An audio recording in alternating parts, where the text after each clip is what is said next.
En juin 1857, sur la plantation Sainte-Claire à Nantes, France, 13 femmes esclaves disparurent des registres de propriété 3 jours après le mariage de la fille du baron de Montfort. Aucun document de vente, de transfert ou d'affranchissement ne fut retrouvé. Seule une annotation dans le journal intime de la mariée. Le banquet fut parfait. Papa a tenu sa promesse. Les 13 esclaves étaient âgées de 16 à 28 ans, toutes répertoriées comme femmes de chambre de première catégorie dans les inventaires familiaux. Des lettres entre propriétaires de la région mentionnaient l'extravagance macabre du baron, mais aucune autorité n'enquêta. Des décennies plus tard, lors de rénovations dans l'ancienne case des esclaves, des restes de chaînes furent découverts enterrés sous le sol de la cuisine principale, ainsi qu'un menu manuscrit daté de juin 1857 avec des notes en français qu'aucun historien n'a pu déchiffrer complètement.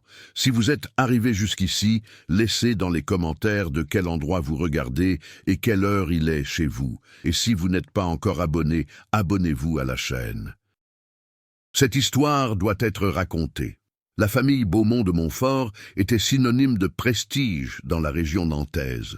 Le patriarche Jacques-Antoine de Beaumont reçut le titre de baron de Montfort en 1852, décerné par l'empereur Napoléon III en reconnaissance des services rendus à la couronne et de la production coloniale exceptionnelle de ses terres. La plantation Sainte-Claire, acquise en 1838, devint l'une des plus lucratives de la région, avec plus de 400 hectares de canne à sucre et une population asservie qui dépassait les 300 personnes en 1856. Le baron était réputé pour sa gestion moderne des propriétés. Il recevait de fréquentes visites d'autres propriétaires intéressés par ses méthodes d'organisation. Des documents de l'époque révèlent des correspondances où il décrivait son système, une division rigoureuse des fonctions, des registres de productivité détaillés et une hiérarchie claire parmi les esclaves. Cette apparente efficacité administrative lui valait des éloges dans les journaux parisiens, qui le dépeignaient comme un exemple de civilité et de progrès. L'épouse du baron, Madame Geneviève Charlotte d'Orléans-Beaumont, descendait d'une ancienne famille aristocratique avec des liens directs avec la noblesse parisienne. Elle dirigeait la maison de maître d'une main de fer, supervisant personnellement la formation des femmes de chambre au service de la famille. Les visiteurs commentèrent la perfection du service domestique des Montfort. Les esclaves se déplaçaient dans un silence absolu, ne croisaient jamais le regard des maîtres. Elles obéissaient aux ordres avec une précision militaire. Cette réputation d'excellence s'étendait à la fille unique du couple, Isabelle Charlotte de Beaumont-Montfort. Née en 1838, Isabelle fut éduquée par des préceptrices françaises et suisses. Elle parlait couramment le français, l'italien et l'allemand. Elle jouait du piano avec une maîtrise reconnue dans les salons de la cour. À 18 ans, elle était considérée comme l'un des meilleurs partis de l'Empire. Les correspondances entre familles de l'élite mentionnaient sa beauté raffinée et son éducation exemplaire.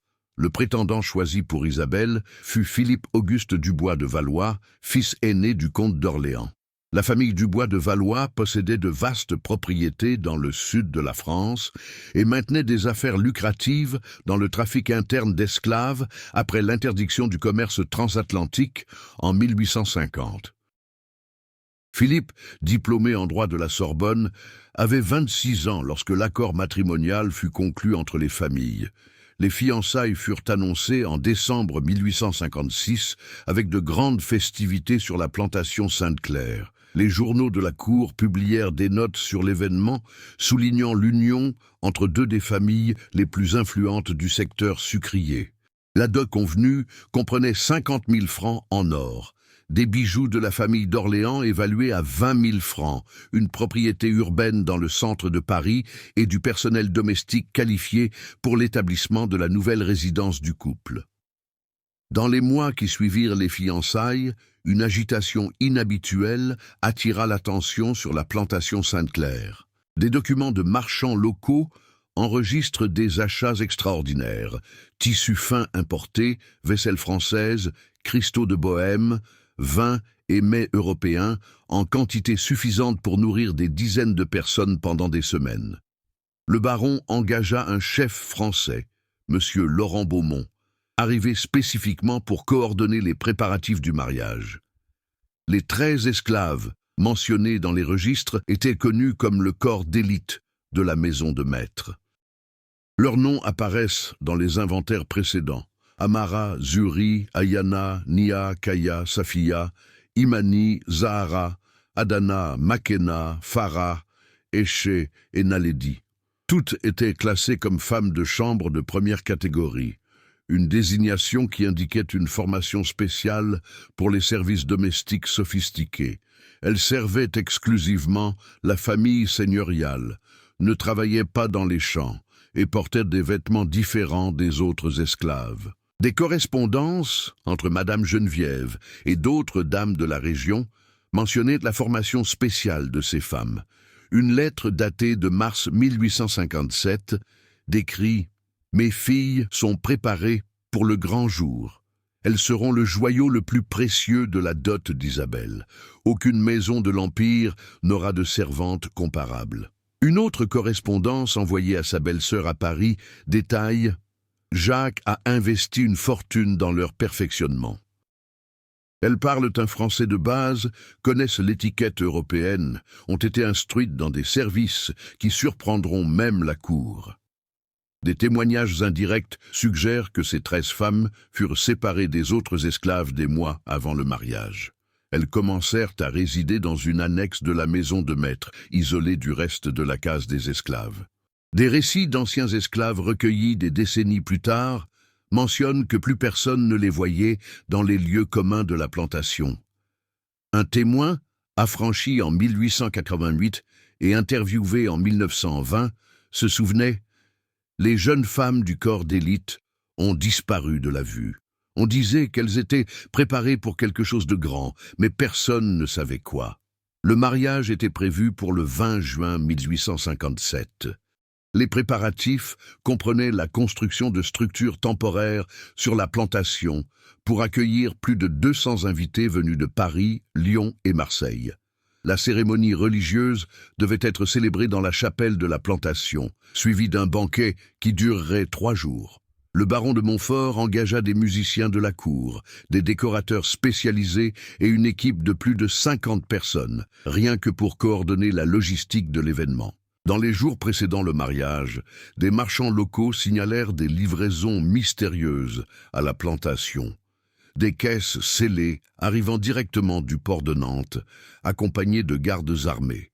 Un commerçant de Nantes enregistra dans son livre de compte « Livraison spéciale pour le baron, commande de France, contenu non révélé, paiement double pour le secret ». Ces livraisons furent acheminées directement vers la cuisine principale de la maison de maître, une zone normalement supervisée par Madame Geneviève. L'attente autour du mariage suscita des spéculations dans la région. Les propriétaires commentaient la surprise extraordinaire que le baron avait promise aux invités. Les correspondances de l'époque révèlent des paris entre membres de l'élite sur le spectacle préparé. Une lettre du comte de Toulouse au baron de Provence mentionne « Montfort promet quelque chose de jamais vu. On dit que cela surpassera même les banquets de la cour. Je suis impatient d'en être témoin. » Ce que personne n'imaginait, c'est que ce mariage entrerait dans l'histoire, non pas pour la célébration de l'amour ou l'union des fortunes, mais pour une horreur que l'élite impériale tenterait d'effacer des registres officiels pendant les 150 années suivantes. Les premiers signes que quelque chose était profondément anormal commencèrent à émerger des semaines avant le mariage. En mai 1857, un prêtre de la paroisse de Nantes, le père Michel Dubois, enregistra dans son journal personnel une confession troublante. Une vieille esclave de la plantation Sainte-Claire l'avait approché en secret, rapportant que les jeunes femmes du corps d'élite étaient préparées pour servir d'une manière qui offensait Dieu. Le prêtre ne spécifia pas les détails dans le journal, mais écrivit « J'ai entendu un récit qui me cause une profonde inquiétude. Je ne peux révéler le contenu de la confession, mais je me demande si je devrais alerter les autorités. » Cependant, Qui croirait la parole d'une esclave contre celle d'un baron? L'entrée suivante, datée d'une semaine après, mentionne « J'ai tenté de parler au baron de pratiques qui blessent la morale chrétienne. J'ai été reçu froidement et rapidement congédié. » Montfort a clairement indiqué que les affaires de sa propriété n'étaient pas de mon ressort. Pendant le mois de mai, les voisins de la plantation Sainte-Claire commencèrent à remarquer des mouvements étranges pendant la nuit. Un petit propriétaire, dont les terres jouxtaient celles des Montfort, rapporta dans une lettre à son frère « Les lumières restent allumées dans la cuisine de la maison de maître toutes les nuits. J'entends des voix en langue étrangère et des odeurs intenses qui arrivent jusqu'ici avec le vent. Geneviève est en train d'organiser quelque chose d'inhabituel, mais personne n'ose demander. Les esclaves de la plantation elles-mêmes commencèrent à manifester une peur inexplicable. Des documents judiciaires postérieurs, issus de procès sans rapport, contiennent des témoignages périphériques mentionnant cette période. Un témoin dans un procès de 1862 déclara « Avant le mariage de la jeune mademoiselle, les esclaves pleuraient en cachette. Quand nous demandions à propos des filles du corps d'élite, elles restaient silencieuses et détournaient le regard. Il y avait de la terreur dans l'air, mais personne ne parlait. En juin, peu avant le mariage, un marchand de Nantes, qui fournissait des provisions à la plantation, remarqua des commandes extrêmement inhabituelles. Son livre de registre, conservé dans les archives municipales, liste 50 kilos de gros sel spécial, 20 L de vinaigre de vin rouge, 30 kilos de sucre roux, herbes aromatiques importées en quantité industrielle, épices rares venues d'Asie. Lorsqu'il interrogea le contremaître sur la finalité de telle quantité, il reçut une réponse sèche. Ordre direct du chef français. Ne posez pas de questions. Monsieur Laurent Beaumont, le chef engagé, devint une figure énigmatique et crainte sur la plantation. Des esclaves qui travaillaient dans les zones proches de la cuisine racontèrent des années plus tard qu'il interdisait l'entrée à toute personne non autorisée. Il installa des cadenas sur les portes, maintenait les fenêtres couvertes et travaillait accompagné uniquement de 2 assistants, également français, qui étaient arrivés avec lui et ne parlaient pas portugais. Une lavandière de la plantation, interviewée en 1895 après l'abolition, se souvenait de détails troublants. Le Français traitait les filles du corps d'élite étrangement, les obligeait à boire des thés amers tous les matins. Il les faisait rester des heures dans des baignoires avec des liquides qui sentaient les fleurs mélangées à quelque chose de chimique. Elles en sortaient pâles, tremblantes. Une fois, j'ai vu Amara vomir après avoir bu ce thé. Le Français a juste souri et a dit quelque chose dans une langue étrangère. Dans les jours précédant immédiatement le mariage, les 13 esclaves disparurent complètement de la vue de tous. Même d'autres femmes de chambre qui travaillaient dans la maison de maître ne les voyaient plus.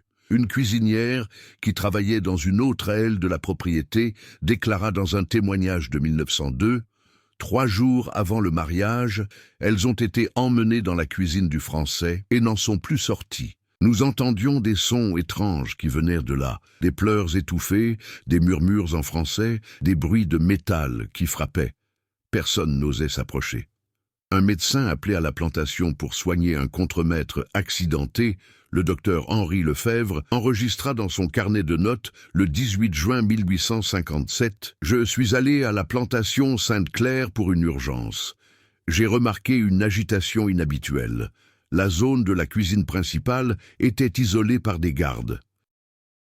J'ai demandé à Madame Geneviève s'il y avait un malade qui nécessitait des soins. Elle a répondu que non, mais son regard était celui de quelqu'un qui garde un secret troublant. J'ai terminé mon travail rapidement et me suis retiré, ressentant un malaise inexplicable. L'atmosphère sur la plantation dans les jours précédant le mariage était décrite comme tendue et pesante par divers visiteurs. Un cousin éloigné de la famille Montfort, arrivé 2 jours avant la cérémonie, écrivit dans une lettre à son épouse « Il y a quelque chose d'étrange dans l'air ici. Les esclaves travaillent dans un silence absolu, comme s'ils étaient terrorisés. » Madame Geneviève sourit, mais ses yeux ont un éclat troublant. Le baron se promène sur la propriété avec l'air de celui qui prépare quelque chose de grandiose. mais j'ai des frissons en le voyant. Isabelle, la mariée, semble étrangère à tout, comme si elle était sous l'effet d'un médicament. Des rumeurs commencèrent à circuler parmi les esclaves des plantations voisines. Un affranchi qui travaillait sur une propriété proche raconta des années plus tard. Des histoires couraient selon lesquelles le baron avait commandé quelque chose d'horrible d'Europe. On disait qu'il voulait surpasser tous les seigneurs de l'Empire avec un banquet qui ne serait jamais oublié. Les esclaves de Sainte-Claire étaient terrifiés, mais ne pouvaient pas parler ouvertement. Quiconque parlait était puni sévèrement. La veille du mariage, le 19 juin, une esclave tenta de fuir la plantation Sainte-Claire. Elle fut capturée à l'intérieur des limites de la propriété par le chasseur d'esclaves engagé par la famille. Les documents de dépenses de la plantation enregistrent un paiement au chasseur d'esclaves à cette date.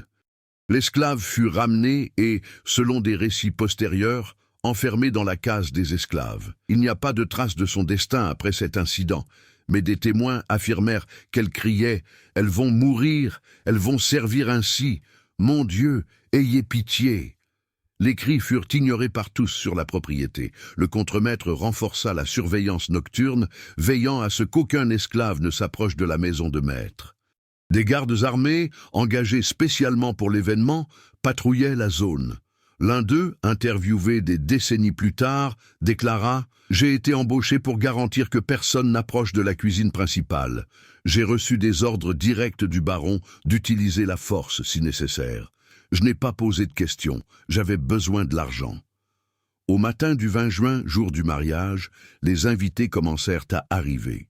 Plus de 200 personnes de l'élite impériale, barons, comtes, chevaliers, politiciens, riches marchands, propriétaires influents, tous vêtus de leurs plus beaux vêtements importés d'Europe. Les femmes portaient des bijoux qui valaient des fortunes. Les hommes fumaient des cigares cubains et discutaient de politique et d'affaires. Personne ne remarqua ou ne voulut remarquer le silence sépulcral provenant de la zone des esclaves. Personne ne s'interrogea sur l'absence des 13 esclaves qui auraient dû servir les invités. Personne ne posa de questions sur les cadenas aux portes de la cuisine principale. Personne ne voulut savoir pourquoi Madame Geneviève souriait étrangement en mentionnant le banquet spécial qui serait servi après la cérémonie. Tous préférèrent ignorer les signes. Après tout, questionner un baron de l'Empire sur sa propre propriété, sur ce qu'il faisait de ses biens, serait une offense impardonnable. Ainsi, aveugles par choix, ces 200 représentants de l'élite impériale marchèrent joyeusement vers une horreur qui marquerait leur conscience à jamais. Mais cela, ils ne le découvriraient que lorsqu'il serait trop tard. La cérémonie religieuse eut lieu à 10 heures du matin dans la chapelle de la plantation Sainte-Claire. Le père Michel Dubois, celui-là même qui avait enregistré ses préoccupations dans son journal, conduisit le mariage d'une voix tremblante. Des témoins racontèrent qu'il semblait perturbé, se trompant dans les mots du rituel et transpirant excessivement, malgré le climat clément de cette matinée de juin. Isabelle Charlotte entra dans la chapelle vêtue d'une tenue importée de Paris, soie blanche brodée de perles, voile de dentelle belge ayant appartenu à sa grand-mère maternelle, gants de satin. Ses yeux, selon les descriptions, étaient fixés sur un point indéfini, comme si elle n'était pas présente. Un invité écrivit dans une lettre postérieure « La mariée était belle, mais il y avait un vide dans son regard. Elle souriait mécaniquement comme une poupée de porcelaine. » Après la cérémonie, les invités furent conduits au jardin de la maison de maître, où des tables avaient été dressées sous des tonnelles décorées de fleurs importées. Des musiciens jouaient des valses européennes. Du champagne français était servi dans des coupes de cristal. L'élite impériale célébrait, étrangère à ce qui se préparait à quelques mètres de là dans la cuisine principale. Le baron de Montfort, vêtu d'une redingote de velours noir et d'un gilet brodé d'or, circulait parmi les invités avec un sourire énigmatique. Il acceptait les compliments, recevait des accolades, portait un toast à l'avenir du couple, mais son regard se dirigeait fréquemment vers la cuisine fermée. À 13 heures, il frappa le cristal de sa coupe, demandant l'attention de tous. « Illustres amis », commença-t-il, sa voix résonnant dans le jardin, Je vous prépare une surprise que vous n'oublierez jamais. Aujourd'hui, ma fille Isabelle commence sa nouvelle vie, et pour célébrer une union si spéciale, j'ai fait venir de France un chef extraordinaire et un concept gastronomique révolutionnaire. Je vous invite au banquet le plus mémorable de vos vies. Des applaudissements et des exclamations de curiosité suivirent. Personne n'imaginait ce que ces mots signifiaient réellement. À 14 heures, les portes de la cuisine principale furent ouvertes. Monsieur Laurent Beaumont apparut, portant un uniforme de chef impeccable, suivi de ses 2 assistants. Il portait des plateaux couverts de cloches en argent.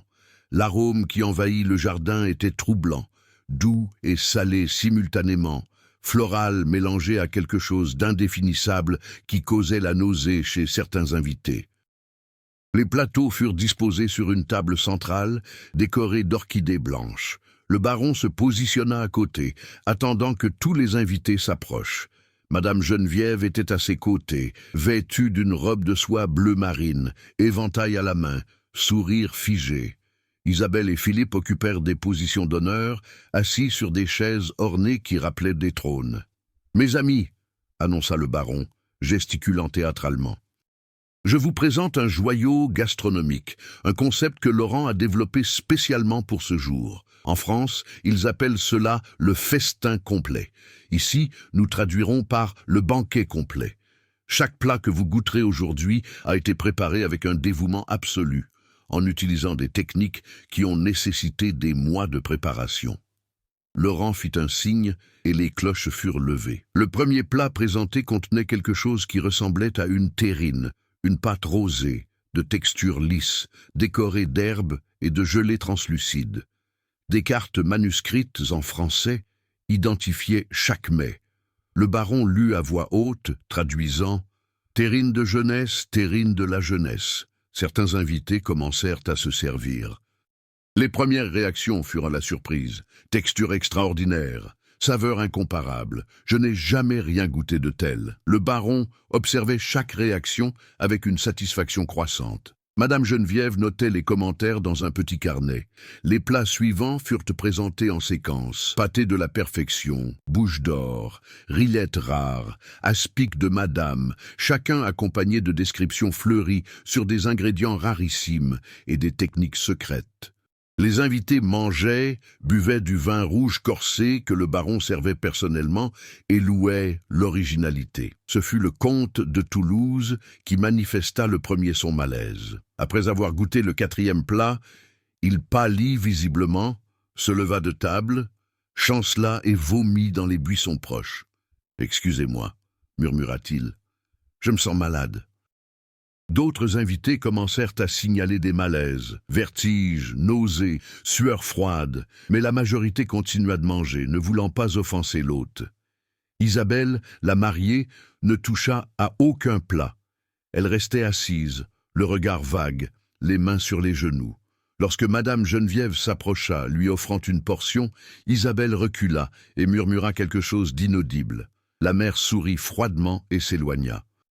Philippe, le marié, mangea de petites portions, plus par obligation sociale que par appétit. À 16 heures, le baron annonça le plat principal.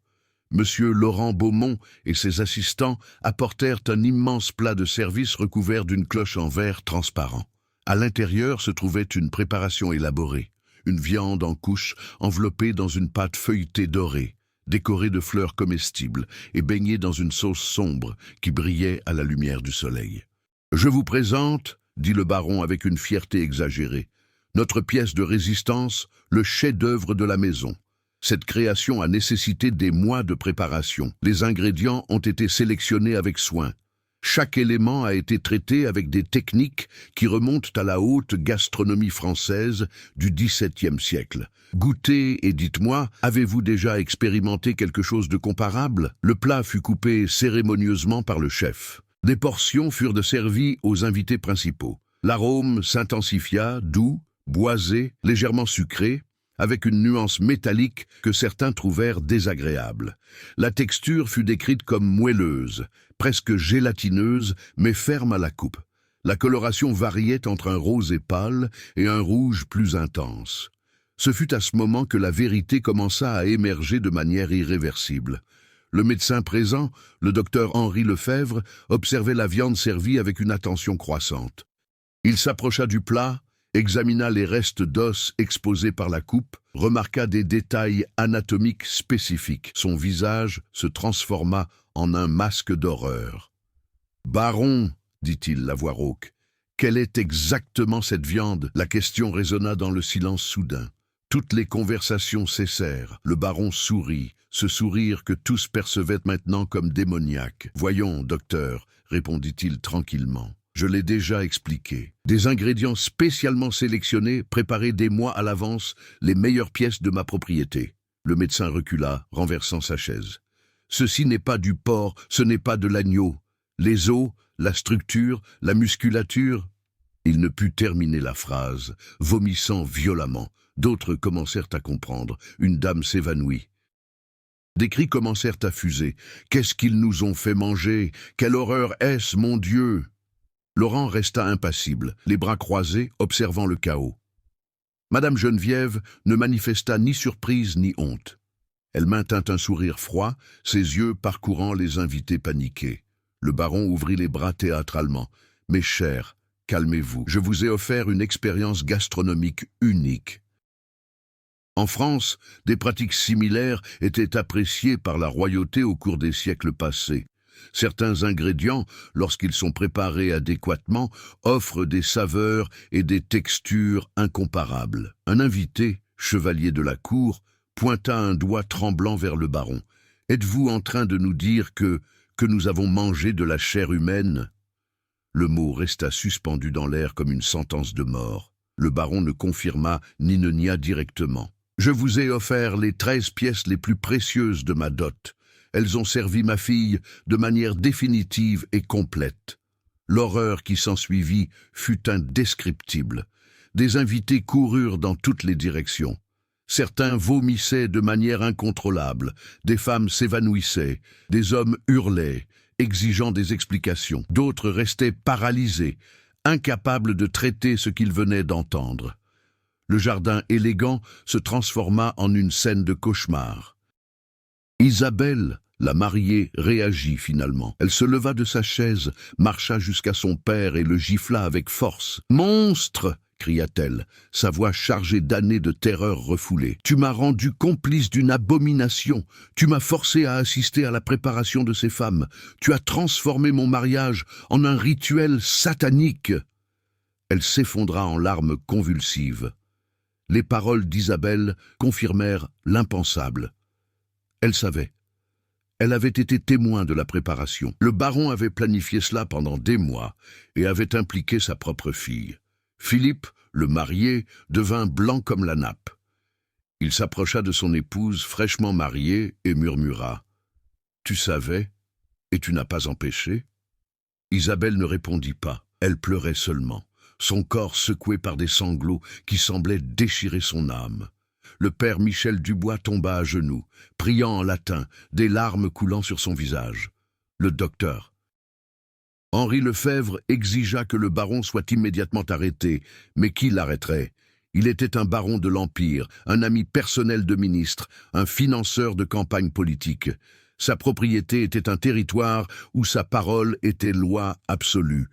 Tandis que les invités fuyaient la plantation dans des calèches pressées, certains réalisèrent des détails qu'ils avaient ignorés.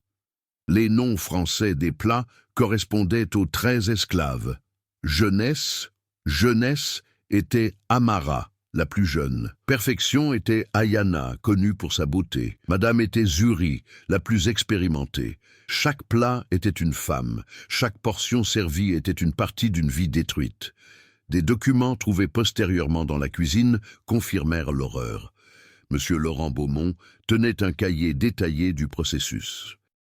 Il décrivait des techniques de préparation spéciales qui impliquaient des régimes forcés, des bains chimiques, une sédation avec des substances importées et des méthodes de traitement qui suivaient les traditions gastronomiques françaises médiévales. Chaque esclave fut préparé pendant des semaines, alimenté avec un régime spécifique pour améliorer la qualité de la chair, baigné dans des herbes qui adoucissaient la texture. Le cahier n'achevait pas la description finale, les dernières pages ayant été arrachées, mais ce n'était pas nécessaire. Ce qui fut servi ce jour de juin 1857 sur la plantation Sainte-Claire ne fut pas seulement de la nourriture, ce fut la culmination de mois de torture psychologique et physique, transformant 13 femmes en ingrédients pour un banquet qui satisferait l'ego maladif d'un baron qui voulait que l'on se souvienne de lui à jamais. Et il y parvint. On se souvint de lui, mais pas comme il l'espérait. Les jours qui suivirent le mariage sur la plantation Sainte-Claire furent marqués par un silence assourdissant. Sur les 200 invités présents, aucun ne déposa de plainte formelle auprès des autorités. Aucun ne dénonça publiquement ce qu'il avait vu. Aucun n'exigea d'enquête officielle. L'élite impériale qui avait mangé de la chair humaine, servie sur des plateaux d'argent, choisit la voie la plus commode, faire semblant que rien ne s'était passé. Les raisons de ce silence collectif étaient multiples et toutes liées à la protection de leur propre statut social. Reconnaître publiquement qu'ils avaient participé à un tel banquet signifierait admettre une complicité, même involontaire. Cela signifierait un scandale qui entacherait les noms de familles entières. Cela signifierait la perte de position politique, de contrats commerciaux, de prestige à la cour. Alors, ils choisirent d'oublier. Le baron de Montfort ne fit face à aucune conséquence légale immédiate. Dans les mois qui suivirent le mariage, il continua de fréquenter la cour normalement. Il dînait avec des ministres, participait à des bals impériaux, maintenait des affaires lucratives avec des membres de l'aristocratie. Des documents de l'époque montrent qu'il continua de recevoir des honneurs et alla même jusqu'à étendre ses propriétés, acquérant des terres en Provence en 1858. Cependant, quelque chose changea irréversiblement dans la société française. Des correspondances privées entre membres de l'élite révèlent une terreur voilée. Une lettre de la comtesse de Lyon à sa cousine à Paris, datée d'août 1857, mentionne « Nous ne pouvons pas parler ouvertement de ce qui s'est passé à Sainte-Claire, mais aucune famille de réputation n'acceptera à nouveau une invitation des Montfort. Il a franchi une ligne que même notre société brutale ne peut tolérer. Isabelle Charlotte ne s'en remit jamais psychologiquement. » Son mariage avec Philippe Auguste fut annulé 3 mois après la cérémonie, sous l'allégation officielle d'incompatibilité de tempérament. Des documents ecclésiastiques de l'époque, découverts en 1978, révèlent que la véritable raison fut la déclaration d'Isabelle à l'évêque. « J'ai été forcé de témoigner de la préparation des femmes. Mon père m'a obligé à apprendre le français pour comprendre les instructions du chef. Je savais ce qui allait être servi, mais je n'ai pas pu l'empêcher. Je suis complice d'une abomination qui me hantera éternellement. » Philippe retourna à la propriété familiale dans le sud de la France et ne mentionna plus jamais Isabelle publiquement. Il se remaria en 1860 avec une cousine éloignée.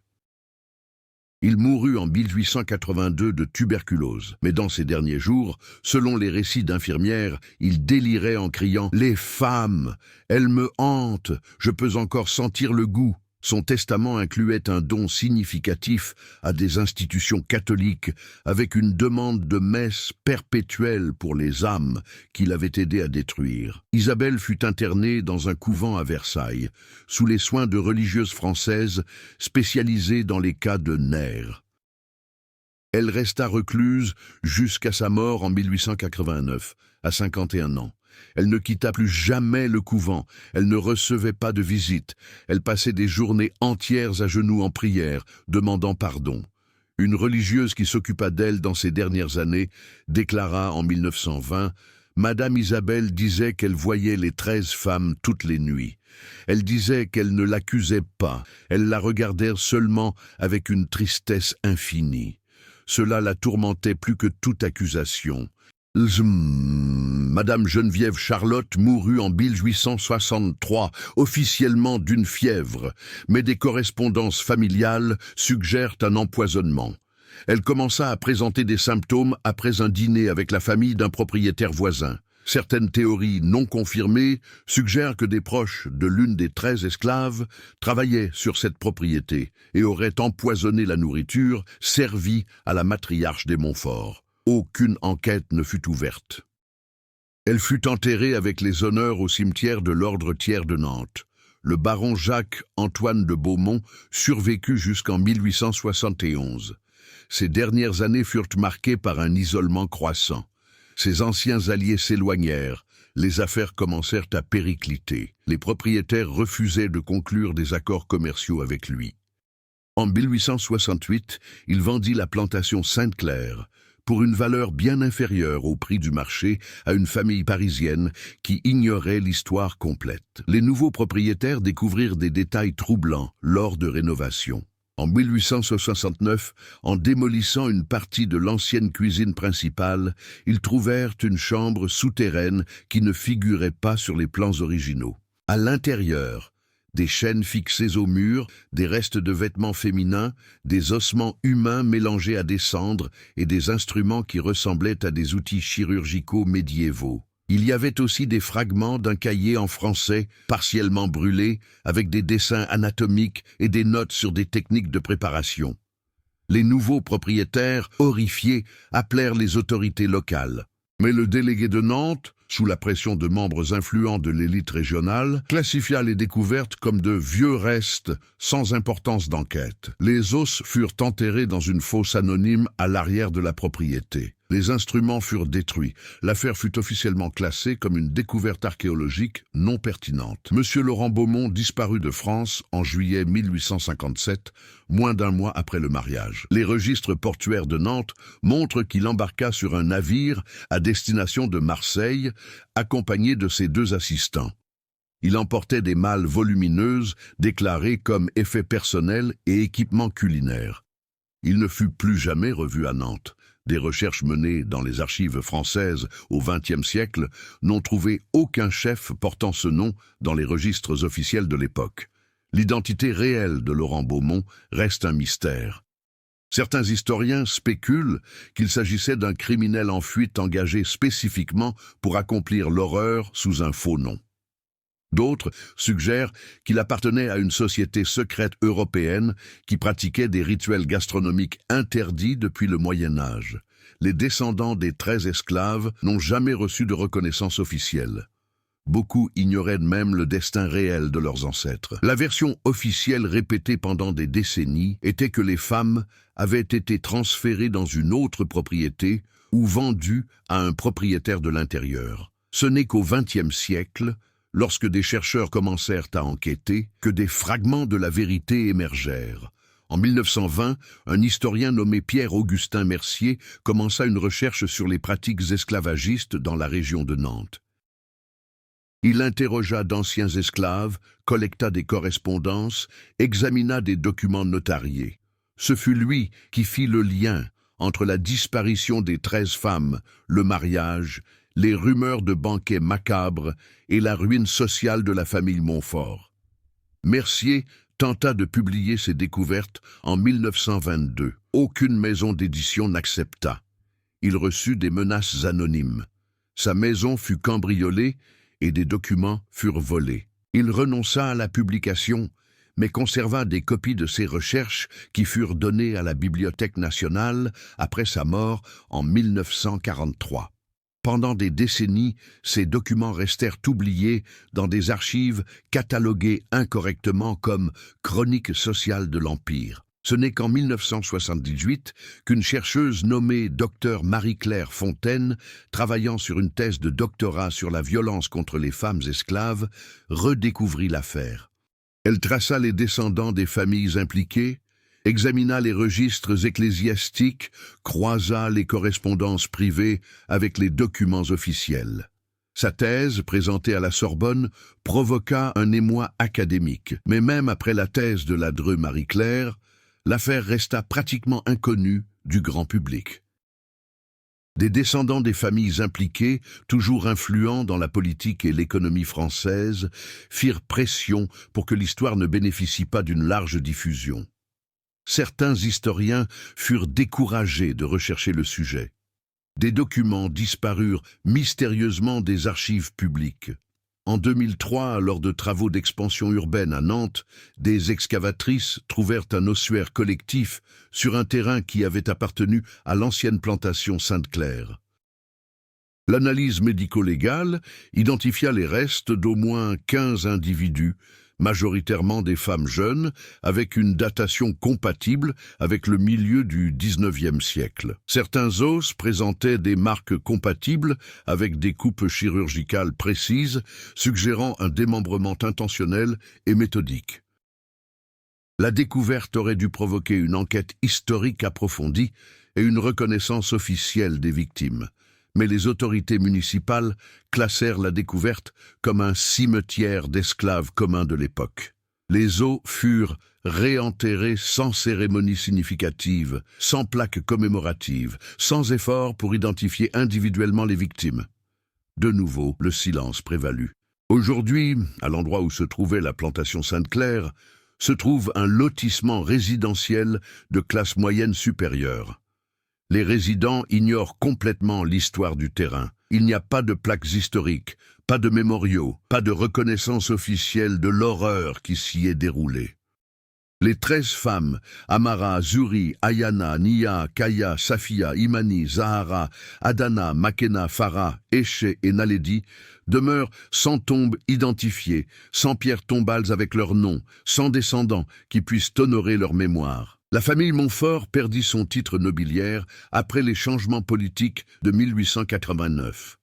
Les descendants changèrent de nom de famille, se dispersèrent dans le pays, coupèrent les liens avec le passé. Certains d'entre eux, interviewés anonymement par des chercheurs au cours des dernières décennies, confirment que des histoires sur le mariage maudit circulent en interne dans la famille, mais sont traitées comme un tabou absolu. L'affaire du mariage de la plantation Sainte-Claire représente plus qu'une horreur isolée. Elle symbolise le silence systématique qui a protégé une élite esclavagiste de répondre de crimes qui dépassaient même la brutalité normalisée du système. Elle représente la capacité d'une société entière à choisir l'oubli commode plutôt que la justice inconfortable. Elle représente des vies de femmes noires, considérées comme si jetables qu'elles pouvaient être littéralement consommées sans conséquences légales. Jusqu'à aujourd'hui, il n'y a eu aucune excuse officielle, aucune reconnaissance publique des victimes, aucun effort gouvernemental pour localiser les descendants et offrir une réparation symbolique. L'histoire reste enterrée, comme les os de ces femmes, sous des couches de béton, d'oubli et de déni commode. Les questions demeurent. Combien d'autres cas similaires se sont-ils produits et n'ont jamais été découverts? Combien d'autres pratiques inimaginables se déroulaient, protégées par le silence complice de l'élite? Combien d'histoires continuent d'être enfouies dans des archives perdues, des documents égarés, des mémoires oubliées? Et plus important encore, pourquoi, même 166 ans plus tard, résistons-nous encore à regarder directement ces horreurs? Le mariage, où 13 esclaves furent donnés en dot et servir de dîner de noces, n'est pas seulement une histoire du passé. C'est un miroir qui reflète notre relation actuelle avec les vérités inconfortables sur l'héritage de l'esclavage. C'est un test de notre capacité à affronter l'horreur historique sans détourner le regard. C'est un rappel que le silence ne protège jamais les victimes, il ne protège que les auteurs et leurs héritiers. Amara, Zuri, Ayana, Nia, Kaya, Safia, Imani, Zahara, Adana, Makena, Farah, Eshe et Naledi méritent d'être rappelés, non pas comme des numéros dans des registres de propriété, non pas comme des ingrédients dans un banquet macabre, mais comme des femmes qui ont vécu, souffert et ont été détruites par un système qui les considérait comme moins qu'humaines, et dont les histoires doivent être racontées, aussi douloureux soit-il de les entendre. Parce que oublier n'est pas pitié, c'est complicité. Si cette histoire vous a marqué, si vous êtes resté jusqu'à la fin, c'est que vous sentez que ces vérités cachées doivent aussi être exposées. Alors, laissez votre évaluation dans les commentaires de 0 à 10. Comment évalueriez-vous cette histoire? Et profitez-en pour vous abonner à la chaîne. Il y a bien d'autres cas que le monde a essayé d'oublier, mais nous insistons pour nous en souvenir.